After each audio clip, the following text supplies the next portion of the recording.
Deku's on the run and getting support from America. Inko Midoriya makes her long-awaited return, and All Might is Midoriya's Alfred. Let's talk about all of this and more as we dive right into the newest chapter of My Hero Academia.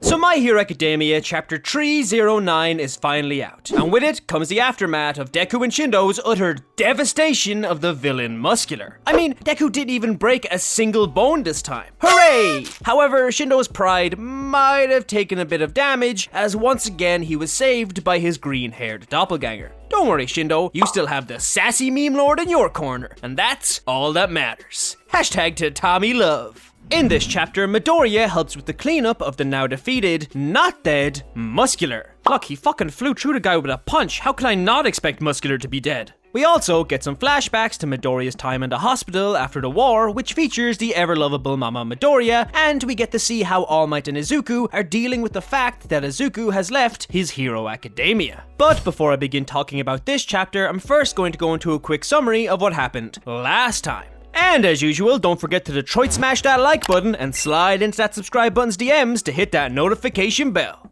In the last chapter, we finally got to see the fated rematch between Midoriya and Muscular. But more importantly, we got to see Deku's new design. And holy crap, does it look good. Seriously, I cannot express enough how much I love this look from Midoriya. Hands down, the best design in the entire series. I mean, just look at this colored panel. How can you not love this outfit? By the way, for those of you wondering, all of the colored panels I use in my videos are done by an amazing fan manga colorist who goes by the name Hexa Mendel. A link to their website and Twitter is in this video's description, and you should definitely check out their work and give them all the love and support. They are so talented, and honestly, I cannot get over how beautiful and detailed these pieces are. It puts the anime to shame. But anyway, after having saved Shindo from being turned into a spiky-haired pancake, Midoriya delivers him back to the safety of the doting Tatami, while shrouded in a mysterious smoke. As it turns out, this smoke is actually emanating from Midoriya's body. As it gets revealed, he is using the 6th user's quirk, Smokescreen. The 6th user's vestige then appears beside Midoriya like Obi-Wan's Force Ghost appearing to Luke. I got your Star Wars reference, Horikoshi. And he tells Midoriya that he is too dependent on the previous user's powers, and that he should view them like tools or support items rather than ultimate abilities. I really like this take on the extra powers. While they are extremely useful, they aren't strong enough to take down anyone by themselves. It helps make Midoriya feel a little less overpowered than he is at the moment. And after this brief conversation, Midoriya proceeds to use these abilities as he faces off against Muscular. After a quick tuffle and temporarily restraining Muscular, Midoriya plays 20 questions with the villain, asking about the location of the League, what his motive is as a villain, and why he does what he does. Being the typical meathead he is, Muscular gets sick of all the talking and charges at Midoriya with his classic malicious intent. Unfortunately for Muscular, before he can make it to Midoriya, his body starts ripping itself apart as the effects of Shindo's ultimate move start to kick in. Shindo is showing off why he isn't just another pretty face. Realizing he's not going to get through the thickness of Muscular's head, Midoriya decides instead he will get through the thickness of his body. And the chapter ends with Midoriya smashing Muscular just like old times as he proclaims this is also my full power. And this is where chapter 309 picks up.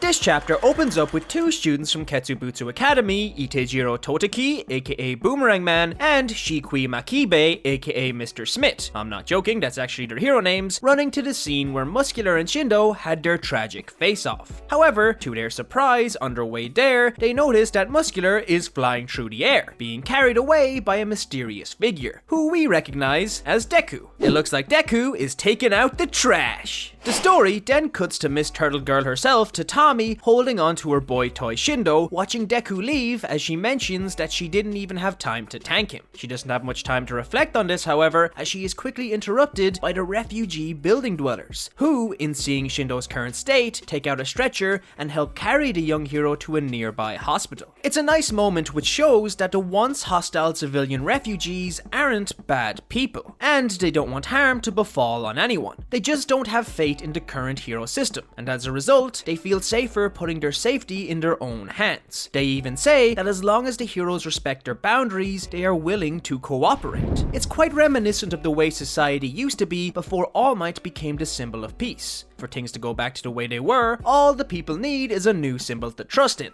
And for the two most powerful beings in the entirety of human existence to be stopped. Easy, right? But anyway, as Shinzo is being carried away, he regains some consciousness, and he internally comments how he recognized that the person that saved him was Midoriya, although he mentions how Midoriya seems like a completely different person. The story then cuts back to Midoriya, where he is delivering Muscular over to the police. While handing Muscular over, Midoriya remains shrouded in his smokescreen quirk, and when the police ask him to identify himself and start to move closer, he jumps away before they can see him. Now there are a few reasons why Midoriya wouldn't want the police to see his face. The most obvious of which is the fact that Shigaraki is on the hunt for him, and anyone who even has the smallest inclination of where he is hiding will have a target on their back. The other reason I like to believe Midoriya hides his face is because he is currently a vigilante and therefore he isn't legally allowed to take down villains. Now I know there are many of you in the comments who like to let me know that Midoriya isn't a vigilante and is still a hero thanks to his provisional license. And it's true, it hasn't been directly stated that he is no longer a hero. However, my reasoning for calling him a vigilante is because of the fact that the license Midoriya got was, as I said, provisional. And to me, it makes sense that if you got a provisional license to be a hero, but then left to Hero Academia before even completing your first year, that provisional license would be revoked. But let me know what you think. Midoriya hero or vigilante? But anyway, as Midoriya leaps through the air away from the police, he mentions how his danger sensibility has calmed down. And as his phone starts buzzing, he answers a call from none other than All Might. We then cut to a dark alleyway where Midoriya makes a classic superhero landing, and standing there with his cool new undercover shades is the symbol of peace himself. As soon as Midoriya lands, All Might asks the young hero if he sustained any injuries, to which Midoriya replies, no, thanks to his new support item. And it's here where it gets revealed that Midoriya is wielding a new power stabilizing support item called Mid-Gauntlet. God, Twitter's gonna have a field day with that name. This support item is revealed to be a prototype which All Might received from America before Japan's travel restrictions after the war arc were introduced. Now it's not stated, but these power gauntlets look extremely similar to the very ones Midoriya used in the Two Heroes movie. You know, the one which was created by the American support item prodigy Melissa Shield. So it's very likely that this is Horikoshi's way of giving a nice little nod to her character and her existence in the world. All Might does mention, however, that these gauntlets are endurance prototypes, and that they wouldn't be able to handle 100% of One For All. He also tells Midoriya not to use too much of his power, as he needs to be in tip-top condition for, and I quote, the final showdown. Before the conversation can go any further, All Might gets a call from the number 2 hero and everyone's favorite chicken man, Hawks. Little side note, in all of the shots of Hawks in this chapter, he still doesn't have his wings back, which I thought was quite interesting. Hawks asks All Might how Midoriya is doing, but as soon as All Might picked up the phone, Midoriya's danger sense kicked in and he rushed off to whatever was causing it. Now Midoriya's danger sense activating at this time could mean one of two things. One, it could be showing us just how much people need a hero right now and how little time Midoriya has to rest, or two, it could be foreshadowing that something isn't right with this phone call. Could it be that the League have tapped the heroes' phones? Or could there be something up with Hawks? There is a shape-shifting psycho villain who hasn't been seen in quite some time. Regardless of this, Hawks continues his conversation with All Might. Hawks mentions how he understands that All Might and Deku running off and being secretive is for the safety of others and that they have nothing but good intentions. Although, he brings up the point that while this does mean others will be safer, it makes the chances that they will get discovered by the villains far more likely. And the conversation ends with Hawks proposing that Midoriya and All Might come work together with the top 3 heroes. Team Chicken Hot Pants are getting new members. But before All Might responds, the story cuts to a flashback of Midoriya in his hospital bed after waking up from his meeting with the previous One For All users. Most of the other patients have been discharged at this time, but according to this text right here, Midoriya just can't get enough time with the one true love of his life. And I mean, this is probably the most accurate statement about Midoriya that I have ever seen. Move over, Ochako, there's a new best girl in town. Inside the room with Midoriya is Mama Inko, All Might, and Dr. Mario apparently. The doctor tells Midoriya that although they did warn him before if he ever ended up in this state again, he would lose the ability to move his arms, it seems as though that was a fucking lie, as he is completely okay. The reasoning behind this change is due to Midoriya's body getting used to One For All's power. As before, he could only use a measly 5%, but now his body can easily withstand 45%. Personally, I don't like this development. Like, I get it, you want to show he is growing and developing, but being like, oh, don't do this again, Midoriya, or there will be serious repercussions, and then having Midoriya proceed to do it again without said repercussions feels a bit cheap. And it takes away a bit of the specialness and drama for when he does use 100% of his power. But after this, the doctor leaves and Inko asks All Might to explain to her everything he knows about Deku's quirk. And he does. After Inko learns the truth behind One For All and All For One, Midoriya tells his mother that he isn't going back to UA because he doesn't want to see any more people get hurt. Mama Midoriya, being obviously heartbroken hearing all of this, begs her baby to stop, but before she can continue, Midoriya grasps his mother's hand. And as Inko reminisces about how happy she was when her little baby would run around pretending to be a hero in his All Might onesie, we get this absolutely heartbreaking shot where Midoriya tells his mother, "Don't worry, little Izuku might has to go save more people, but I will be back." God damn it, poor Mama Midoriya just wants to see her baby boy safe. Is that too much to ask? Witnessing this heartfelt moment, All Might declares that he will help Midoriya any way he can, even if he doesn't want it. We then get a quick cut to Best Jeanist on the phone. My god, look at the way this man holds a phone. Come on, Jeanist, you can't keep doing this to me, man. How is this guy number 3? Look at him. Now I have to say, I am a little confused with this scene as to who Jeanist is on the phone with. We only get Jeanist's side of the call and he says, "Oh, you're coming with us?" "No sir, I mean, sure." I wonder if that's a good plan. We already have Deku serving as bait for Shigaraki.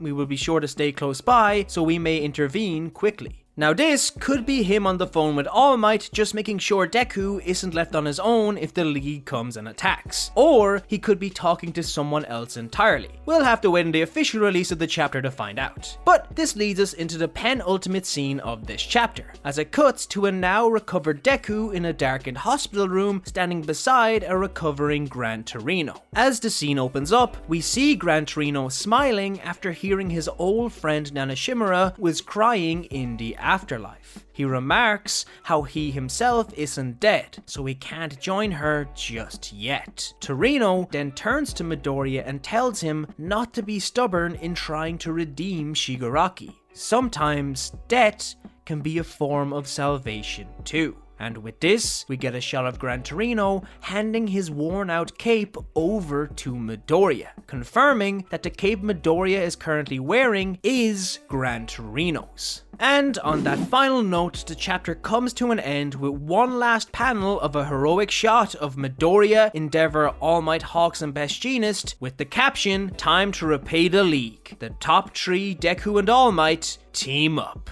Overall, it was a very interesting chapter. It's nice to see some of the missing parts between the war and the time skip being filled in. Getting to see what was happening with All Might and the top 3 heroes in the modern time was well needed, and I really like how they are the only ones being involved in this final conflict. I mean, it doesn't make sense to call in anyone in UA as they are all still students. Although I will say that if this chapter has made me realize anything, it's that this isn't the final act of the story. At least, not how it's being set up at the moment. It wouldn't make sense for the story to end with just Deku, All Might, and the top 3. There are still a bunch of unfinished stories and arcs for the rest of Class 1A. I mean, there's Shoto vs Dabi, Bakugo's rising as a hero and as Midoriya's equal, Uraraka's development as a hero who saves other heroes and her fight against Toga, and so much more. It wouldn't feel right for the story to end with just Deku and the top 3 heroes. Now I know this section is called the beginning of the end, but what if instead of the end of the story, it's the end of an era?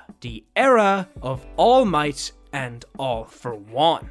But let me know what you think of this chapter. If you like this video, don't forget to leave a like and comment what you think is going to happen next. For more My Hero content, subscribe to the Lunchtime crew. Thank you so much for watching, and I'll see you in the next video. Plus Ultra.